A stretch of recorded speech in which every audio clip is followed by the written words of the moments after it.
और जो अब तक नहीं गए मैं उनका आभार मानता हूं। मेरा दुर्भाग्य और संकट ये है, मेरा नंबर जब तक आता है तब तक आप इतनी कविताएं सुन चुके होते हो, इनकी जिद पर इतनी तालियां बजा बजा के थक चुके होते हो। मेरी हालत ऐसी होती है, मुझे नहीं पता यहाँ होता है कि नहीं होता। हमारे इधर ठेलों पर गन्ने का रस का कोल्हू पर गन्ने का रस निकालते हैं, ठेले पर कोल्हू चलाते हैं और उसमें गन्ने का रस निकाल के बेचते हैं। यहाँ मुझे पता नहीं होता है कि नहीं होता, शायद होता है, होता है। तो मैं अपनी हालत बता रहा हूँ। जैसे उसमें करते हैं क्या, गन्ने को एक बार कोल्हू में डालते हैं, फिर दोबारा डालते हैं, फिर तिवारा डालते हैं, फिर मोड़ के डालते हैं, और जब वो बिल्कुल खुक्कस हो जाता है तब मुझसे कहा जाता है कि अब इसमें तू रस निकाल के दिखा।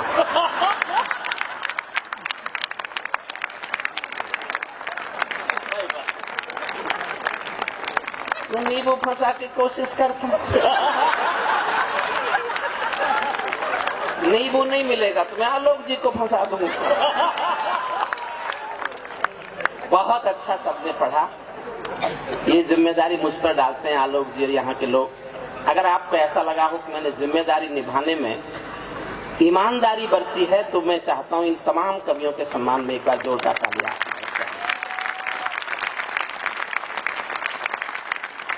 मेरा और संकट ये भी है आलोक जी, मैं ऐसे कवि ले आता हूं जो मुझसे ज्यादा जमते हैं, वरना मैं ऐसे भी ला सकता था कि नहीं जमता। ये मेरी मेहरबानी समझो अपने ऊपर आप। लेकिन हम यहां से प्रारंभ हुई इस परंपरा को सर झुका के नमन करते हैं। अगर शुद्ध साहित्यिक वातावरण और हमारे हिंदी के देवताओं के नाम पर अगर परंपराएं जारी रखी जाए तो इससे हमारी संस्कृति भी बचेगी, संस्कार भी बचेंगे। मैं आपकी संस्था को बहुत बधाई देता हूं।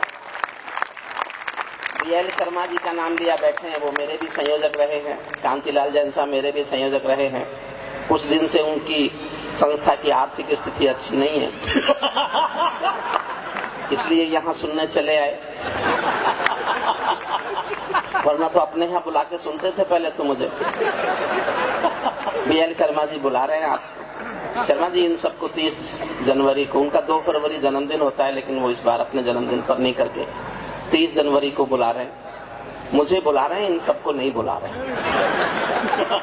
क्योंकि वो जानते हैं किसको बुलाना चाहिए। अच्छा, मैं इन कवियों से क्या कहूं। किसी ने कहा इसकी शादी नहीं हुई, ये विष्णु कह रहा है सबसे ज्यादा बदनसीब। अगर ये कोई बहुत बहुत नसीबी का काम था तो जब ये तुम्हारा तक हो गया, अब विष्णु को देखो, जब इसकी हो गई तो क्या मेरी नहीं हो सकती थी?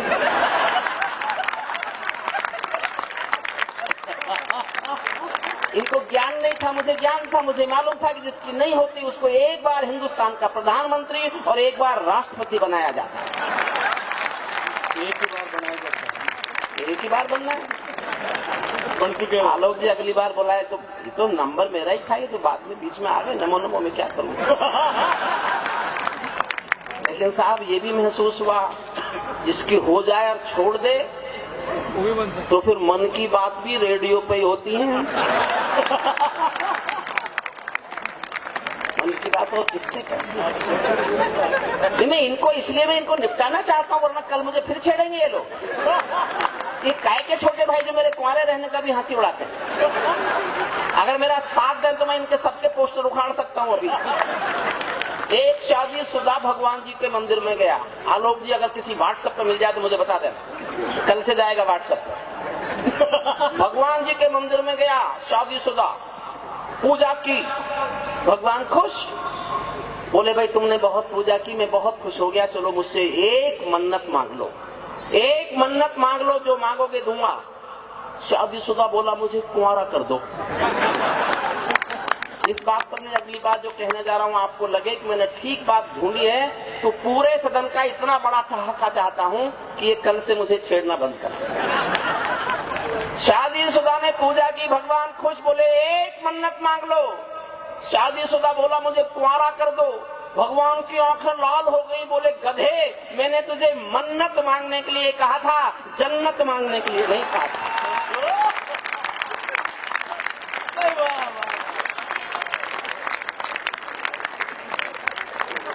कौन से मूड कुमार जी ये हैं, कुमार जी वो हैं, कुमार जी नहीं वो नहीं। मैं देखिए आज 13 दिसंबर है।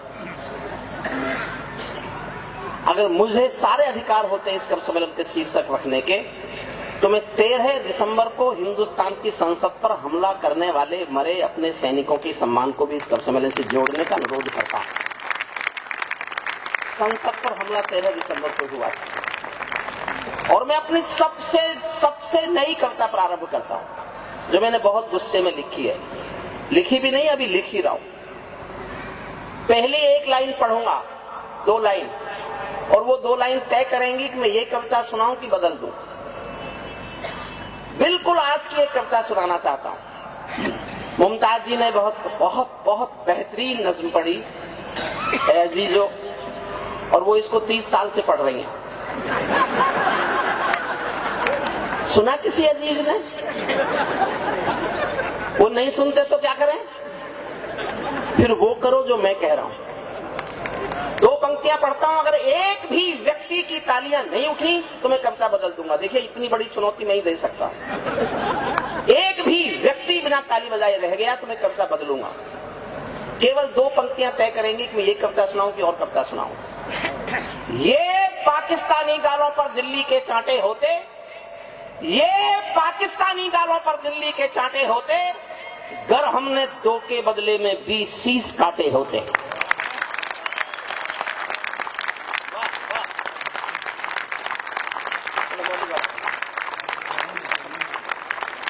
हमारे सैनिकों के सर काटे गए और हम बातचीत में व्यस्त रहे, बातचीत करते रहे।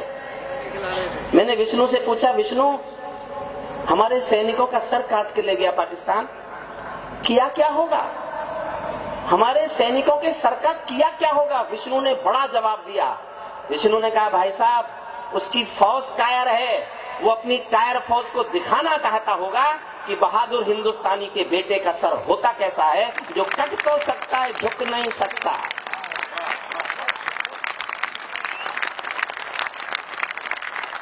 ये कविता सुनाऊं साहब?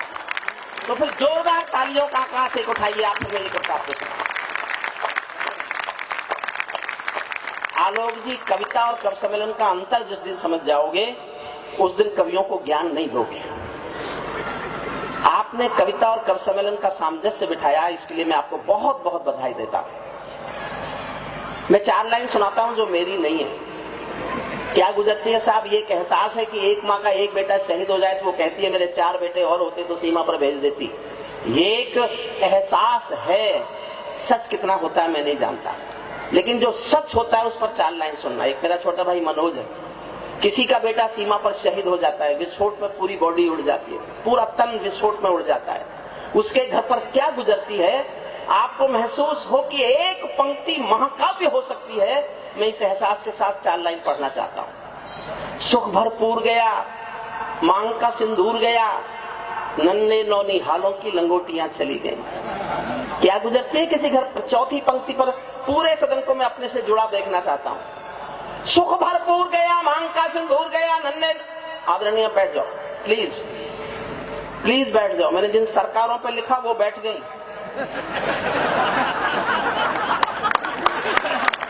समझ लो इस बात। मैं कवि नहीं हूं, हरिओम पवार किसी कवि का नाम है ही नहीं। जलती हुई आग का नाम है हरिओम पवार। उस जलती हुई आग का नाम हरिओम पवार है जिसको छुओगे तो जलोगे भी तुम, और छू नहीं सके तो छूने के लिए तरसोगे भी तुम। ये दावा केवल मैंने किया, इस देश में किसी और ने नहीं किया।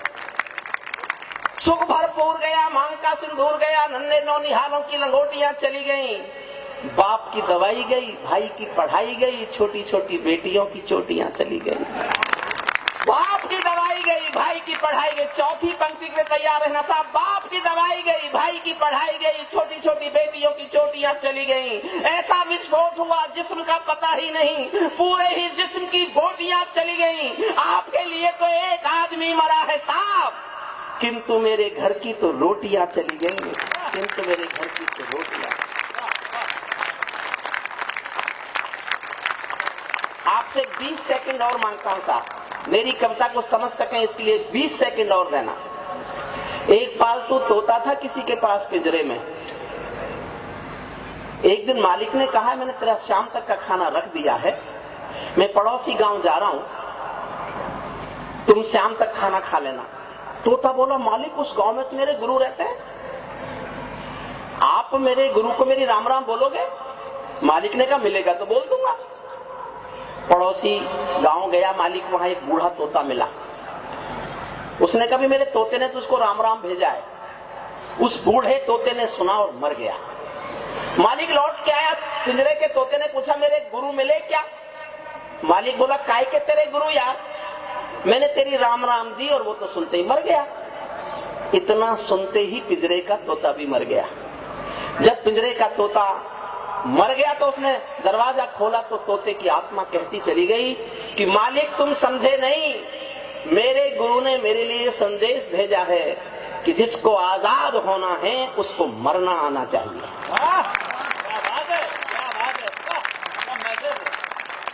हम आजाद हुए लेकिन कभी मरने को तैयार नहीं हुए, इसलिए रोज मरते हैं। हमें एक बार मरने के लिए तैयार होना चाहिए।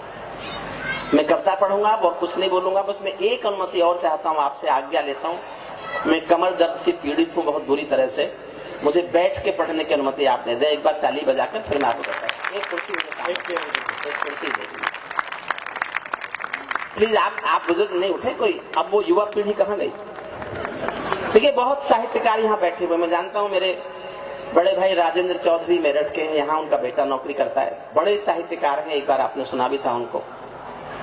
इसी इलाके के कितने कवियों ने मुझसे संपर्क किया क्योंकि पोस्टर आ गया था आपका फेसबुक पर। मधु श्रृंगी यहाँ बैठी हैं, पूर्णिमा पांडे यहाँ एक कवित्री रहती हैं, एक मीनू मदान यहाँ रहती हैं।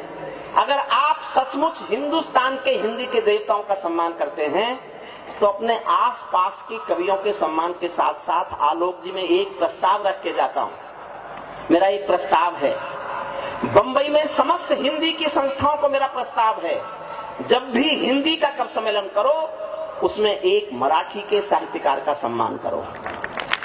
एक मराठी के कवि का साहित्यकार का सम्मान होना चाहिए ताकि आपका कोई नेता हिंदी भाषियों के खिलाफ भाषा बोलने की आवश्यकता महसूस ना करे, ना बोले कुछ हिंदी भाषियों के खिलाफ।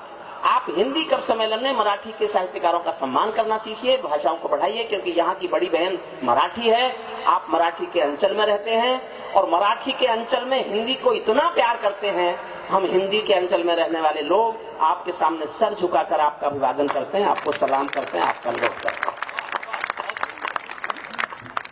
तानी गालों पर दिल्ली के चाटे होते, मन से सुन लीजिए। और मैं एक भी पुरानी कविता नहीं सुनाऊंगा, जो मैंने इस बीच लिखी है नई कविताएं वही सुनाऊंगा। ये पाकिस्तानी गालों पर दिल्ली के चाटे होते, गर हम पहले जैसी आवाज नहीं है भैया, ये ठीक है, अब इसको छेड़ना मत, ठीक है, जहां है वही रहना। ये पाकिस्तानी गालों पर दिल्ली के चाटे होते, गर हमने 2 के बदले में 20 शीश काटे होते, बार बार दुनिया के आगे हम ना शर्मिंदा होते और हमारे 5 सैनिक सीमा पर जिंदा होते। जितना जोश में सुनाओगे उतना जोश में सुनाऊंगा। ये कैसा परिवर्तन है खुददारी के आचरणों में, सेना का सम्मान पड़ा है चरमपंथ के चरणों में, किसका खून नहीं खोलेगा सुन पढ़कर अखबारों में, सिंहों की गर्दन कटवा दी चूहों के दरबारों में। सिंहों की जोश कम मत कीजिए, इस कविता को जोश में सुन लीजिए, फिर आप जैसे चाहेंगे मैं सुनाता रहूंगा। सिंहों की गर्दन कटवा दी चूहों के दरबारों में, बार बार की गद्दारी को भारत क्यों सह जाता है? अगली पंक्ति आपके दिल तक पहुंचे तो समर्थन करना। बार बार की गद्दारी को भारत क्यों सह जाता है? ज्यादा संयम भी दुनिया में कायरता कहलाता है। ज्यादा संयम भी दुनिया में कायरता कहलाता है। हमने 68 साल खो दिए श्वेत कपोत उड़ाने में, खूनी पंजों के गिद्धों को गायत्री समझाने में, भैंस के आगे बीन बजाना बहुत हो चुका बंद करो, खुद को बिच्छू से कटवाना बहुत हो चुका बंद करो, नाक फनी पर बेला चंपा कभी नहीं खिलने वाले, पत्थर की आंखों में आंसू कभी नहीं मिलने वाले। पत्थर की आंखों में और जोश देखना चाहता हूं, अपने से ज्यादा आप में हो। पत्थर की आंखों में आंसू कभी नहीं मिलने वाले, बंदूकों की गोली का उत्तर सद्भाव नहीं होता, हथियारों के लिए हिंसा का प्रस्ताव नहीं होता, नहीं बो सकता है, और भेड़िया शाकाहारी कभी नहीं हो सकता है, और भेड़िया शाकाहारी कभी नहीं हो सकता है। जैसे कोई ताल तलैया गंगा यमुना को डांटे। 13 दिसंबर है आज, इसलिए पढ़ रहा हूं। 10-20 गुंडे आए और जब चाहा ताजमहल पे हमला कर दिया, जब चाहा संसद पे हमला कर दिया, जब चाहा जहां विस्फोट कर दिए, और 125 करोड़ की सरकार उनसे बातचीत करती रही। 125 करोड़ की सरकार 10-20 आतंकवादियों के सामने झुक जाए तो कविता कैसे लिखे? कवि सुनना 4 पंक्तियां शुद्ध कविता।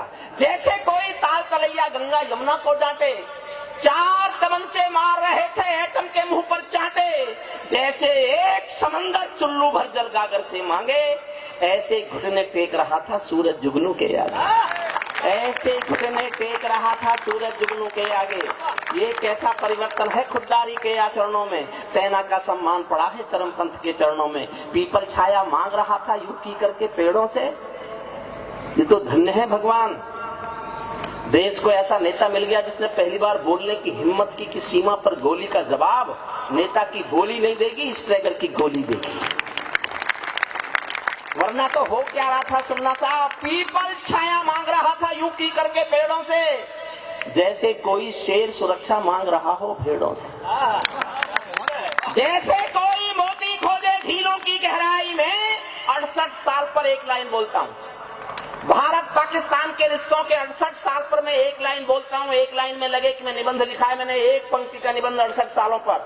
तो एक बार मुझे एहसास कराना कि मेरी बात को आप सुन रहे हैं। जैसे कोई मोती खोजे झीलों की गहराई में, हम कस्तूरी खोज रहे हैं उल्लू की परछाई में। हम कस्तूरी खोज रहे हैं उल्लू की परछाई में। हम कस्तूरी खोज रहे हैं उल्लू की परछाई में। जब सिंहों की राजसभा में गीदड़ गाने लगते हैं तो हाथी के मुंह के गन्ने चूहे खाने लगते हैं। रावलपिंडी वालों को सपने में काल दिखाओ तो, भारत माता की आंखों का डोरा लाल दिखाओ तो, दिल्ली वालों ठोकर मारो दुनिया के हथकंडों पर। इजराइल से जीना सीखो अपने ही भुजदंडों पर। इजराइल से जीना सीखो, इजराइल से जीना सीखो अपने ही भुजदंडों पर। भारत माता का बंटवारा है जिनकी अभिलाषा में, भारत माता का बंटवारा है जिनकी अभिलाषा में, वे समझेंगे अर्जुन के गांडीव धर्म की भाषा में। 4 लाइन पढ़ता हूं मैं। 39 साल एक यूनिवर्सिटी में प्रोफेसर रहा हूं कानून का। ये भाषा में 39 साल नहीं बोला, लेकिन मैंने पिछले दिनों 22 दिन विचार किया कि मैं ये भाषा बोलूं कि नहीं बोलूं। लेकिन मेरा मन कहता है, मेरा अंतर मन कहता है कि भाषा बोलने का समय आ गया। मैं एनआरआई कॉम्प्लेक्स में आप सब सुधी लोगों के सामने 4 लाइन पढ़ता हूं। आपका समर्थन मिलेगा तो मैं इस विचार को हिंदुस्तान के सिंहासन के सामने सीना तान के गाऊंगा। आपका समर्थन नहीं मिलेगा, ये लाइन कविता से काट दूंगा। मैं पढ़ता हूं, मेरा एक विचार है। जब मैंने शुरू में लिखा तो मेरे घर में एक लोगों ने कहा मत पढ़ो, अभी ठीक नहीं है। मैं 22 दिन इंतजार करता रहा, लेकिन मैंने फैसला किया ये पढ़ने का समय आ गया है। मैं जानना चाहता हूं आप मेरा कितना समर्थन करते हैं। समर्थन करो तो ऐसा करना कि मैं हिंदुस्तान के सिंहासन को हिला सकूं, कि वो सोचे, अब सोचने लगे, सोचने के लिए मजबूर हो। भारत माता का बंटवारा है जिनकी अभिलाषा में, वे समझेंगे अर्जुन के गांडीव धर्म की भाषा में। फूल अमन के कभी नहीं खिलते कायर पर पार्टी में, नेहरू जी के श्वेत कबूतर मरे पड़े हैं घाटी में। दिल्ली वालों अपने मन को बुद्ध करो या क्रुद्ध करो, कश्मीर को दान करो या गद्दारों से युद्ध करो।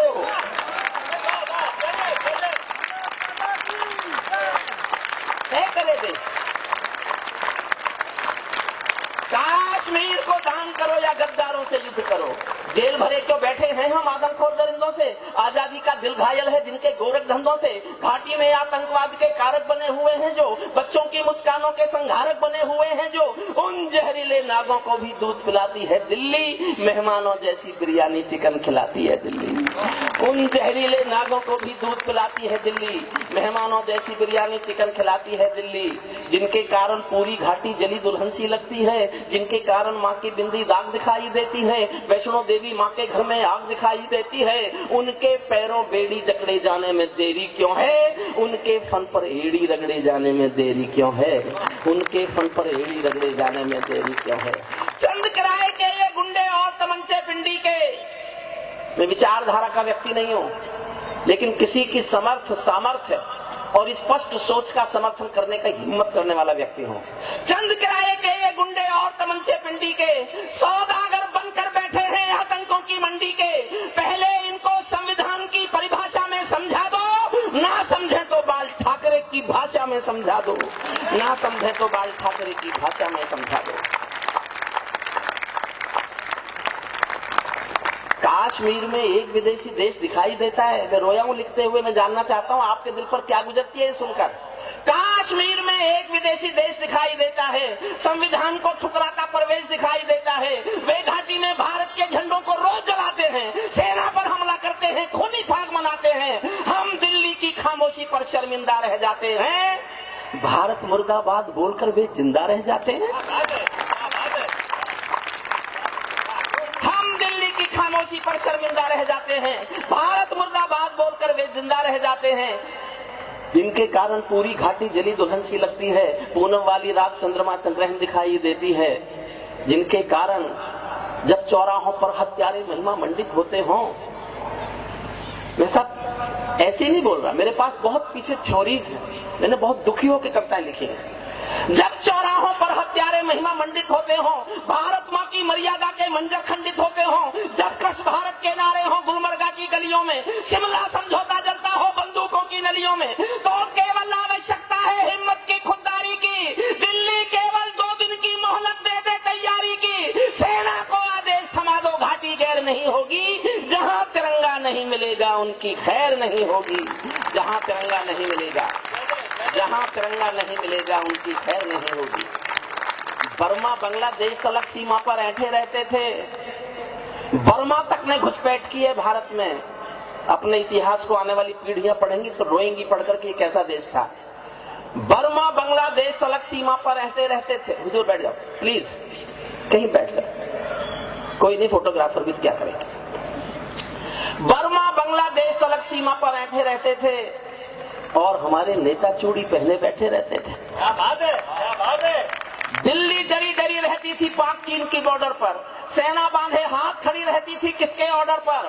दुनिया को एहसास कराओ हम निर्णय ले सकते हैं, हम भी ईंटों का उत्तर अब पत्थर से दे सकते हैं। अब तो वक्त बदलना सीखो डरते डरते जीने का। दुनिया को एहसास कराओ 56 इंची सीने का।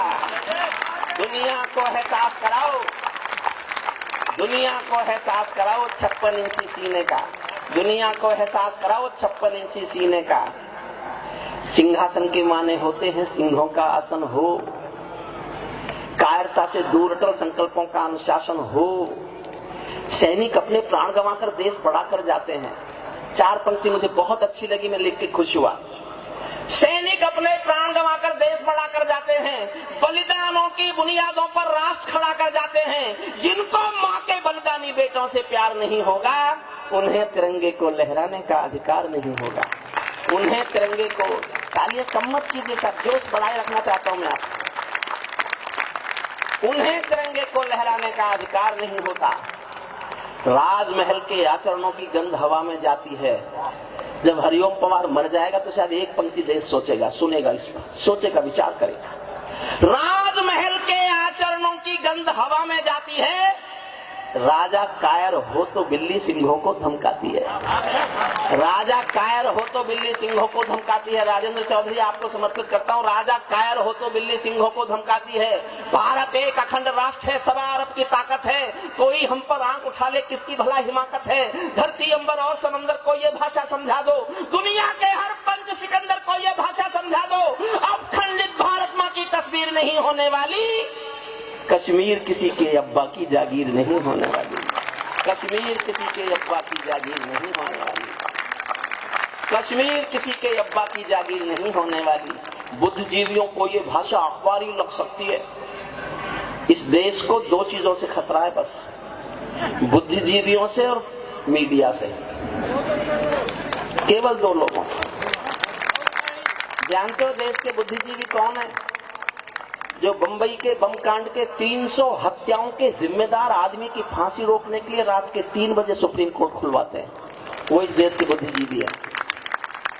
300 हत्याओं के जिम्मेदार आदमी की फांसी रोकने के लिए। और मीडिया मुर्गे लड़ाता है रोज। एक पक्ष का बिठा लेता है, एक विपक्ष का बिठा लेता है, एक निष्पक्ष बिठा लेता है और मुर्गे लड़ाते रहते हैं। इन सारे चैनल्स के मालिक भारतीय नहीं है, इसलिए वो भारतीय संस्कारों से परिचित नहीं है। मुझे आज्ञा दें, मैं एक वाक्य बोल के जाना चाहता हूं। 700 साल गुलाम रहा भारत, 700 साल, लेकिन 700 साल की गुलामी हमसे हमारे संस्कार नहीं छीन पाई। भारतीय संस्कार जिंदा रहे, 700 साल की गुलामी में भी मूल्य नहीं टूटे, हमारी संवेदनाएं नहीं बिगड़ी।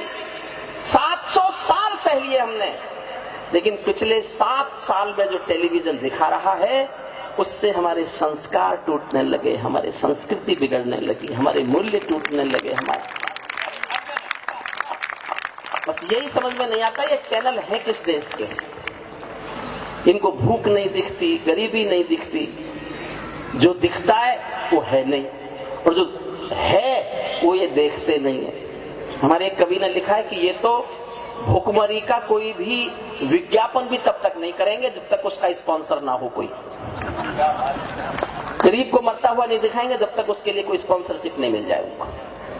बुद्धिजीवियों को ये भाषा अखबारी लग सकती है, मेरी शैली काव्य शिल्प की हत्यारी लग सकती है, पर जब संसद गूंगी सिंहासन पहरा हो जाता है और कलम की आजादी पर भी पहरा हो जाता है तो अंतरा ही जाता है शब्दों की परिभाषा में। कवि को चिल्लाना पड़ता है अंगारों की भाषा में, कवि को चिल्लाना पड़ता है। अंतिम पंक्तियां पढ़ता हूं, थोड़ा और जोश देना फिर सुनाऊंगा, आप सुनना चाहेंगे तो और करता है। कवि को चिल्लाना पड़ता है अंगारों की भाषा में, इसीलिए मेरे चारण को कहने की मजबूरी है। जो कहना है वो अविधा में कहना बहुत जरूरी है। बार बार के समझौतों का पाप नहीं चलने देंगे, अपनी आस्तीन के अंदर सांप नहीं पलने देंगे, और किसी के ऊपर अपनी आस्तीन के अंदर सांप नहीं पलने देंगे।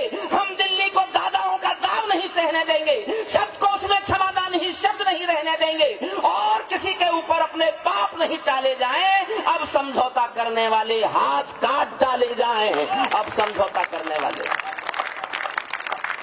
अगर आप और सुनना चाहें तो जोरदार तालियां बजाएं।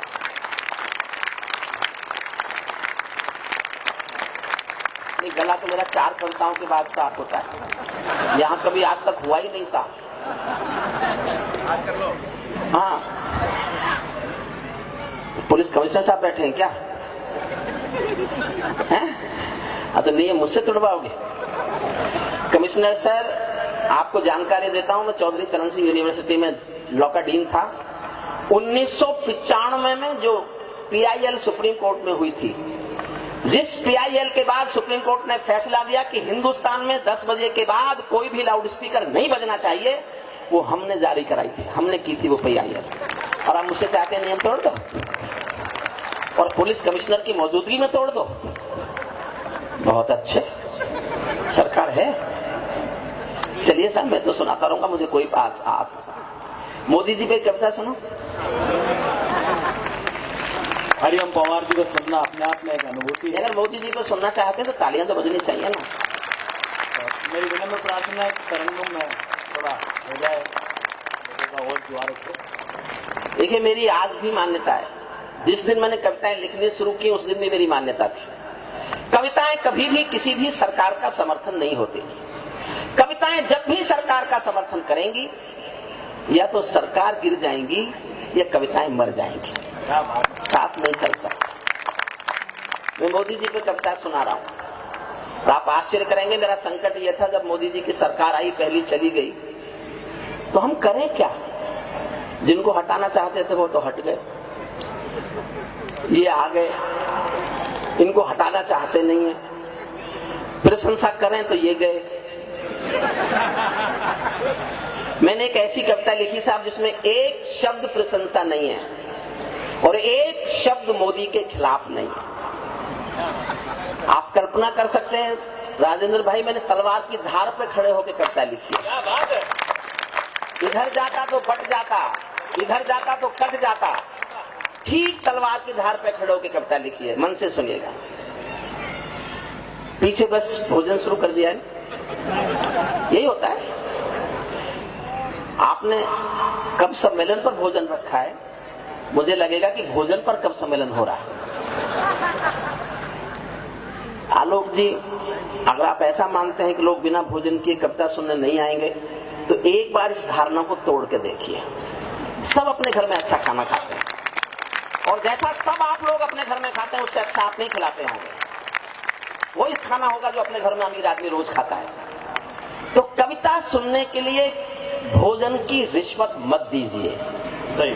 अगर आप कविता सुनना चाहते हैं तो केवल कविता सुनने आइए, और जितना भोजन पर आप खर्च करते हैं उतना बंबई में झुग्गी झोंपड़ियों के गरीब बच्चों पर आप खर्च कर दीजिए। क्या बात है। मेरे जीवन का लक्ष्य गरीब बच्चों की सेवा है। मेरी कोई महत्वाकांक्षा नहीं है जीवन की, केवल बची हुई जिंदगी में गरीब बच्चों की सेवा करना चाहता हूं। मैंने एक ट्रस्ट बनाया है। मेरे पास आज भी केवल 20 सीडी के सेट हैं, वीडियो सेट है 4 वीडियो का। बाबा रामदेव के जिन आंदोलनों में मैंने हिस्सा लिया वहां से बने हैं वो सीडी सेट। 4 वीडियो सीडी का एक सेट और केवल 20 सेट है। वो आलोक जी के पास होंगे या संजय जी के पास होंगे या सुदीप के पास होंगे। उस पैसे को आप ये सोच के मुझे दे जाएं कि वो मेरे उस गरीब बच्चों के काम आएगा। केवल 20 लोग ले सकते हैं। मैं देश में किसी से नहीं मांगता, अपनी कमाई से, अपनी सीडी से, अपनी किताबों से, अपनी कैसेट से ट्रस्ट चलाता हूं और गरीब बच्चों की सेवा करता हूं। तो मेरा ये मन में ख्याल है, काश आप पूरा कर दें। आप तो इतने संपन्न लोगों में मैं रह रहा होता तो अब तक मैं 600 बच्चे नहीं 6000 गरीब बच्चों की फीस दे रहा होता। आप एक बार भोजन का पैसा किसी झुग्गी झोंपड़ी के गरीब बच्चों पर खर्च करना और मुझे बिन पैसे कविता सुनाने के लिए बुलाना, मैं आऊंगा। मेरे उस पैसे को भी उसमें भेज देना, मुझे खुशी होगी। और मैं गर्वोक्ति नहीं कर रहा, ये एक सत्य है। अगर आपने उस दिनों के, और एक और सत्य भी है, जब मैंने कविता लिखनी शुरू की तो मुझे बिजनौर में आलोक अग्रवाल जी के पिताजी बुलाते थे। अब मेरी उम्र जाने वाली है तो मुझे ये बुला रहे हैं। क्या कोइंसिडेंस है। बचपन पिताजी से शुरू हुआ, बुढ़ापा बेटा पूरा कर रहा है।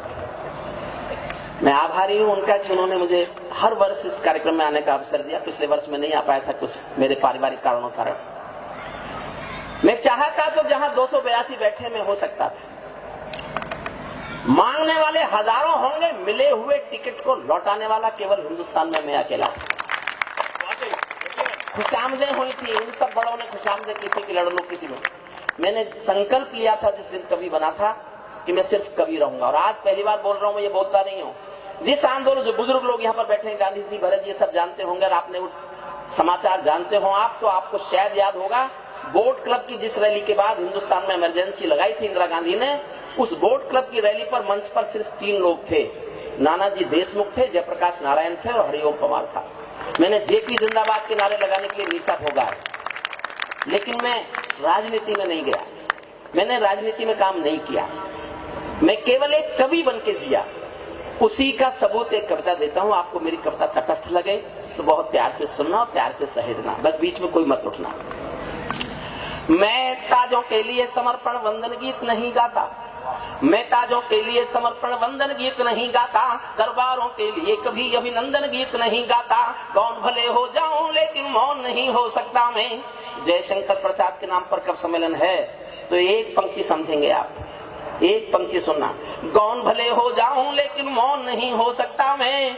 पुत्र मोह में शस्त्र त्याग कर द्रोण नहीं हो सकता मैं। पुत्र मोह में शस्त्र त्याग कर द्रोण नहीं हो सकता मैं गाथा वाचन करता हूँ सिंहासन परिवर्तन की। अच्छे दिन आने वाले हैं नारों के आकर्षण की। कभी किसी भी प्रलोभन में मेरी कलम नहीं बिकती और किसी भी डर के आगे दिन को रात नहीं लिखती। मैं शब्दों की क्रांति ज्वाला हूँ, वर्तमान को गाऊंगा। जिस दिन मेरी आग बुझेगी मैं उस दिन मर जाऊंगा। जिस दिन मेरी आग बुझेगी मैं उस दिन, जिस दिन मेरी। मुमताज जी, आप भी तालियां बजाओ। मैंने आपके उन गीतों पर तालियां बजाई जो मेरी समझ में ही नहीं आई, तो अदला बदली करनी पड़ती है कब सम्मेलन। जिस दिन मेरी आग बुझेगी, मेरा जीवन पढ़ता हूं सुनना। जिस दिन मेरी आग बुझेगी मैं उस दिन मर जाऊंगा। सत्ता का आकर्षण मेरी भूख नहीं, शाल दुशाला चंदन मेरी भूख नहीं। सरकारी अभिनंदन नहीं चुने मैंने, राजनीति के बंधन नहीं चुने मैंने। पद्म पुरस्कारों की चाह नहीं करता, दरबारों की मैं परवाह नहीं करता। कलम मजूरी करके जिंदा रहता हूँ। भूख भूखे बच्चों से शर्मिंदा रहता हूँ, भूखे बच्चों से शर्मिंदा रहता हूँ, पगडंडी से लाल किले तक जाता हूँ, झुग्गी झोपड़ियों के आंसू गाता हूँ। कविता का शीर्षक लिखता हूँ, अपने छोटे भाइयों को, पॉपुलर जी को, विष्णु जी को, सुदीप, भोला, दादी, मुमताज जी, सबको समर्पित करता हूँ। और आपको ऐसा लगे कि कवि का शीर्षक तो यही होना चाहिए और जयशंकर प्रसाद के नाम पर कोई अनुष्ठान हो तो यही शीर्षक होना चाहिए। मेरे शीर्षक को पास कर देना साहब, आपसे पास करने की गुजारिश करता हूँ। झुग्गी झोपड़ियों के आंसू गाता हूँ, पगडंडी से लाल किले तक जाता हूँ, लेकिन दरबारों में कवि का शीश नहीं झुकने दूंगा, कविता का सिंहासन से संग्राम नहीं रुकने दूंगा, कविता का सिंहासन से संग्राम नहीं रुक। भारत माँ के घर में नया बसंत दिखाई देता है। जिस दिन रिजल्ट आए उस दिन कविता लिखनी शुरू की, उसी दिन भारत माँ के घर में नया बसंत दिखाई देता है, वंशवाद की परंपरा का अंत दिखाई देता है। समझ रहे हो तो ताली। चलो हंसाने के लिए करता हूँ कि ज्योति नहीं आलोक जी, हमारे मेरठ में सोनिया जी किसानों को मुआवजा बांटने आई, किसानों की फसल नष्ट हो गई, मुआवजा बांटने आई सोनिया जी। तो हमारे मेरठ के किसान भले भूखे मरते हो लेकिन बुद्धिमान बहुत है, उन्होंने आपस में पैसे इकट्ठे किए और सोनिया जी को देने लगे। बोले ये क्या कर रहे हो? बोले जी मुआवजा तो आपको भी मिलना चाहिए, फसल तो आपकी भी नष्ट हो गई। समझ गए तो ताली तरह जोर से उठा। भारत माँ के घर में नया बसंत दिखाई देता है, वंशवाद की परंपरा का। अगली दो लाइन अच्छी लगे तो ताली बजाना, अच्छी नहीं लगे तो मत बजाना। वंशवाद की परंपरा का अंत दिखाई देता है, तुमने उस दिन परंपरा का सूरज एक उगाया था। मैंने कहा प्रशंसा नहीं करूंगा लेकिन सच बोलूंगा। तुमने उस दिन परंपरा का सूरज एक उगाया था, जिस दिन तुमने संसद की चौखट पर शीश झुकाया था, जिस दिन तुमने संसद की चौखट, 25 साल से कविता सुना रहा हूं उनको, लेकिन मेरी ईमानदारी देखना लिखने में। जिस दिन तुमने संसद की चौखट पर शीश झुकाया था, बहुत बधाई देता हूं मैं परिवर्तन के नायक को, लेकिन कैसे मर जाने दूंगा आंसू के गायक को। आप विजय के जननायक हो, मैं पीड़ा का गायक हूँ। आप राजपथ के नायक हो, मैं जनपथ का नायक हूँ। आप राजपथ के नायक हो, मैं जनपथ का नायक हूँ। निर्वाचन ने सौंपा है सम्मान तुम्हारे हाथों में, निर्वाचन ने सौंपा है सम्मान तुम्हारे हाथों में, निर्वाचन ने सौंपा है सम्मान तुम्हारे हाथों में। लोकतंत्र की मां संसद का मान तुम्हारे हाथों में, अमर तिरंगे की सौंपी है शान तुम्हारे हाथों में। लोकतंत्र की मां संसद का मान तुम्हारे हाथों में, संविधान के पालन का अरमान तुम्हारे हाथों में, तिलक गोखले गांधी का वरदान तुम्हारे हाथों में, अमर तिरंगे की सौंपी है शान तुम्हारे हाथों में। सौंप दिया है पूरा हिंदुस्तान तुम्हारे हाथों में, सौंप दिया है पूरा हिंदुस्तान तुम्हारे। जनादेश में आज आपकी सबसे ऊंची थाती है, दिया तुम्हारा, तेल तुम्हारा और तुम्हारी बाती है। आज आपके कर कमलों में टूटी हुई कमान नहीं, और पगों के नीचे कोई गिरता हुआ मचान नहीं। आज आपके ऊपर नभ है, नीचे ठोस धरातल है, और आपकी सौगंधों में गंगा मैया का जल है, और आपकी सौगंधों में गंगा। दो लाइन पढ़ता हूँ साहब, देखता हूँ कितनी हंसी आती है आपको। विजय किसी की नहीं, विजय ये सिर्फ नमों के यश की थी। विजय किसी की नहीं, विजय ये सिर्फ नमों के यश की थी, और पराजय गांधी जी के बंदर के अपयश की थी, और पराजय गांधी जी के बंदर के अपयश की थी। 10 सालों तक बैसाखी से तारे टूटे मौन रहे, 10 सालों तक बैसाखी से तारे टूटे मौन रहे, घोटालों पर घोटालों के अनबम फूटे मौन रहे, हर घटना दुर्घटना पर मौनी बाबा हो जाते थे। हनुमान चालीसा सीने पर रखकर सो जाते थे, हनुमान चालीसा सीने पर रखकर सो जाते थे।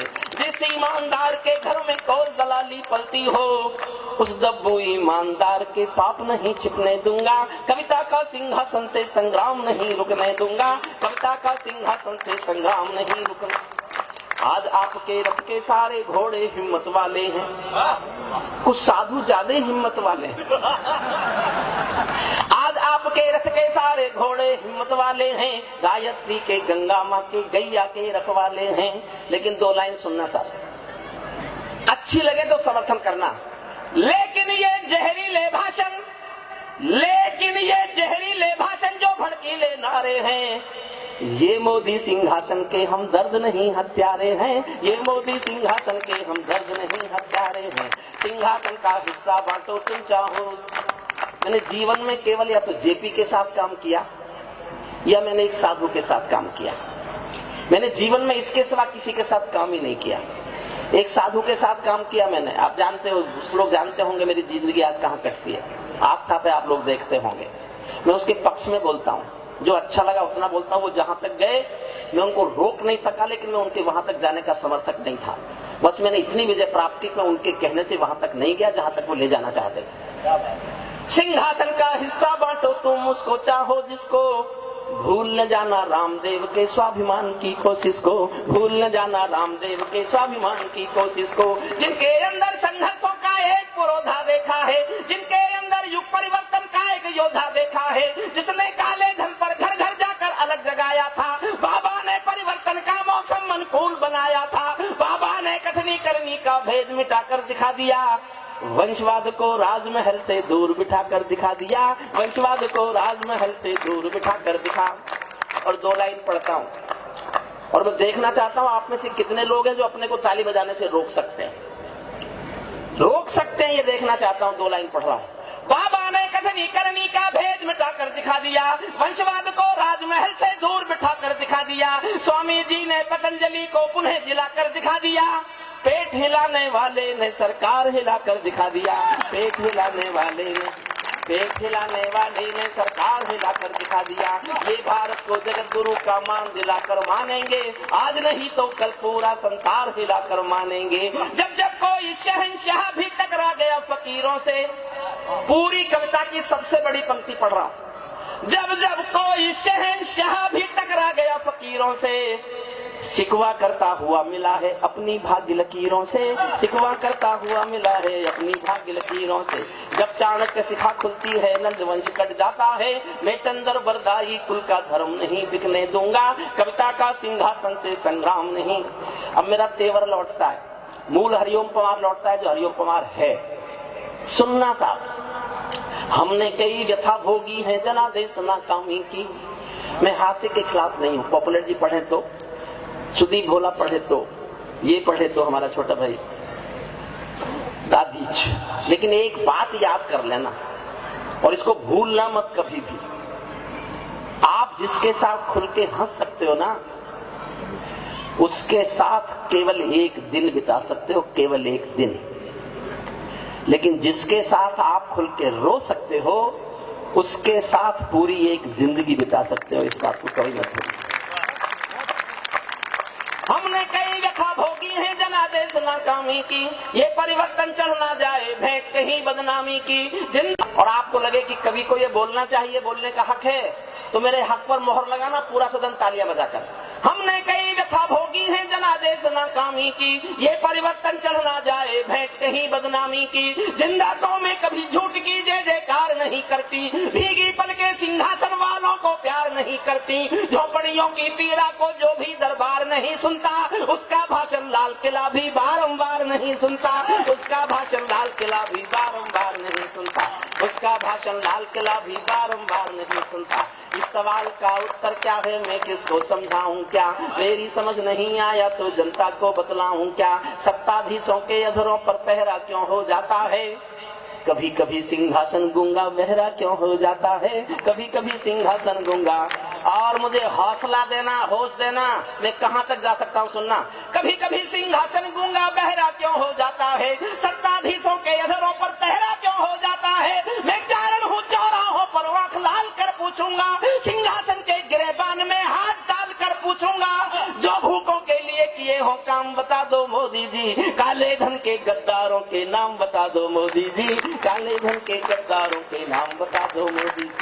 हम दुनिया के आगे कितने शर्मसार दिखते होंगे, जब संसद में दागी चेहरे बार बार दिखते होंगे। मेरी चीखें संसद की दीवारों से टकराएंगी, मैं जनता की मांगों की आवाज नहीं घुटने दूंगा, कविता का सिंहासन से संग्राम नहीं रुकने दूंगा, कविता का सिंहासन से संग्राम। अंतिम छंद सुनना साहब, मैंने जिसके लिए कविता लिखी। ये सौगंध तुम्हारी है मैं देश नहीं बिकने दूंगा। अच्छा, लोग नाराज होते हैं साहब अच्छे दिन नहीं आए, लालू से पूछो आए कि नहीं आए। अच्छा, उन्होंने कोई तारीख बताई थी क्या? विष्णु ने जब शादी की अपनी पत्नी से कहा मैं तुझे बहुत प्यार करूंगा, आज तक नहीं करता, वो रोज शिकायत करती है तो ये कहता है मैंने बताया था कि कब से करूंगा। तो ऐसे ही उनसे आप नहीं पूछ सकते कि अच्छे दिन आए कि नहीं आए, किसी किसी के लिए तो आ ही गए। ये सौगंध तुम्हारी है मैं देश नहीं बिकने दूंगा। अंतिम छंद मन से सुन लो, उसके बाद तय कर लेंगे। हालांकि इसके बाद पुलिस कमिश्नर साहब अनुमति देंगे ही नहीं, और देंगे तो मैं तो तैयार। हाँ बिल्कुल, मैं सारी, आज तो आप चिंता नहीं करो, मेरा गला भी खुला ही नहीं। ये सौगंध तुम्हारी है मैं देश नहीं बिकने दूंगा। आपकी तालियां कम नहीं होनी चाहिए। देखिए, मुझे पता लग रहा चाहिए आप थके नहीं है, बस अगर मुझे ऐसा एहसास हुआ कि आप थक गए फिर मैं कैसे शेखर सुनाऊंगा। ये सौगंध तुम्हारी है मैं देश नहीं बिकने दूंगा, देश नहीं मिटने दूंगा, मैं देश नहीं झुकने दूंगा। है मेरा विश्वास कभी सौगंध नहीं तोड़ोगे तुम, भारत माँ की सेवा का अनुबंध नहीं छोड़ोगे तुम। ऐसा कुछ कर जाओ पूरा देश देखता रह जाए, देश नहीं भूमंडल का परिवेश देखता रह जाए।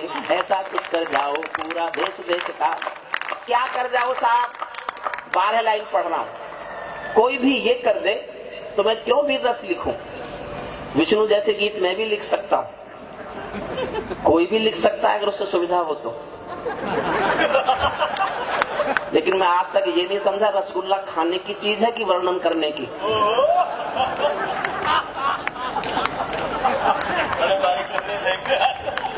अच्छा, ये समझ में आप ही क्या आता है क्या? ये करते हैं हंसो। अब तो वो हंसी हंसाने के लिए क्या है, राहुल जी के पास लोग ऐसा फसलें नष्ट हो गई, उन्होंने कहा खुले में क्यों बोई थी? क्या करेंगे? ऐसा कुछ कर जाओ पूरा देश देखता रह जाए, देश नहीं भूमंडल का परिवेश देख। क्या कर जाओ साहब? 12 लाइन सुनना, एक एक लाइन में एक एक मांग है। और मैं जानना चाहता हूं आप देखिए, भगवान ने आपको बनाया तो आपको और संपन्न होना चाहिए, और संपन्न भगवान आपको करे, लेकिन आपकी संपन्नता देश की विपन्नता के काम आ जाए। बस मैं ये अनुरोध करना चाहता हूं आपसे, अगर आप हिंदुस्तान के हिंदी साहित्यकारों के समाज में कुछ यहाँ जीना चाहते हैं तो इस एहसास को जीना सीखिए कि आपकी संपन्नता विपन्नता की मदद करे। ऐसा कुछ कर जाओ पूरा देश देखता रह जाए, देश नहीं भूमंडल का परिवेश देखता रह जाए। एक एक मांग एक एक लाइन में। संसद को गुंडों से दागी चेहरों से खाली कर दो, पहली मांग है, समर्थन कीजिए। संसद को गुंडों से दागी चेहरों से खाली कर दो, भूखे मरते हुए किसानों के घर खुशहाली भर दो, भूखे मरते हुए किसानों के घर खुशहाली भर दो। खेलों को नेताओं से पूंजीपतियों से मुक्त करो, खेलों को नेताओं से पूंजीपतियों से मुक्त करो। माँ बहनों बेटी का जीना स्वाभिमान से युक्त करो, झोपड़ियों को मत सिखलाओ तौर तरीका जीने का। उन्हें मयस्सर कर दो केवल अच्छा पानी पीने का, उन्हें मयस्सर कर दो केवल अच्छा पानी पीने का। नंगे बदन लिए फिरते हैं ख्वाहिश एक रंगोटी की, खाली पेट लिए बैठे हैं उम्मीदें 2 रोटी की। कहीं भूख से कोई बच्चा मर ना जाए, याद रहे 10 करोड़ भूखी पीढ़ी की याद तुम्हें फरियाद रहे। तुम चाहो तो भारत के घर घर को देवालय दे दो, लेकिन सबसे पहले झोपड़ियों को शौचालय दे दो, लेकिन सबसे पहले झोपड़ियों को शौचालय दे दो। ऐसा कुछ कर जाओ पूरा देश देखता रह जाए, देश नहीं भूमंडल का पर। अंतिम पंक्ति के लिए कविता लिखी है मैंने, अंतिम पंक्तियां सुनना। ऐसा लगे कि सबका साथ तुम्हारे दिल की इच्छा है, ऐसा सचमुच हो कि तुम सबका साथ चाहते हो, तो फिर देश में दादरी नहीं होना चाहिए, नहीं होना चाहिए दादरी देश। ऐसा लगे कि सबका साथ तुम्हारे दिल की इच्छा है, सामाजिक सद्भाव तुम्हारी सबसे कड़ी परीक्षा है, सामाजिक सद्भाव तुम्हारी सबसे कड़ी परीक्षा है। ऐसा लगे कि गुजराती बेटा गांधी का सपना है, ऐसा लगे कि भारत का सरपंच हमारा अपना है, ऐसा लगे कि 1.25 अरब की आबादी का दमखम हो, ऐसा लगे कि भारत की सब तहजीबों का संगम हो, ऐसा लगे कि भारत की सब तहजीबों का संगम हो, ऐसा लगे कि देशद्रोही हुर्रियों को तुमने ललकार दिया, ऐसा लगे कि भारत माँ का हर दुश्मन धिक्कार दिया, ऐसा लगे कि काले धन का पूरा खेल हिल गया है, ऐसा लगे कि दिल्ली को सरदार पटेल मिल गया है, ऐसा लगे कि दिल्ली को सरदार पटेल मिल गया है, ऐसा लगे कि दिल्ली को सरदार। और सुनेंगे साहब? जो सुनना चाहते हैं वो हाथ उठाएं। अच्छा, जो नहीं सुनना चाहते हाथ तो एक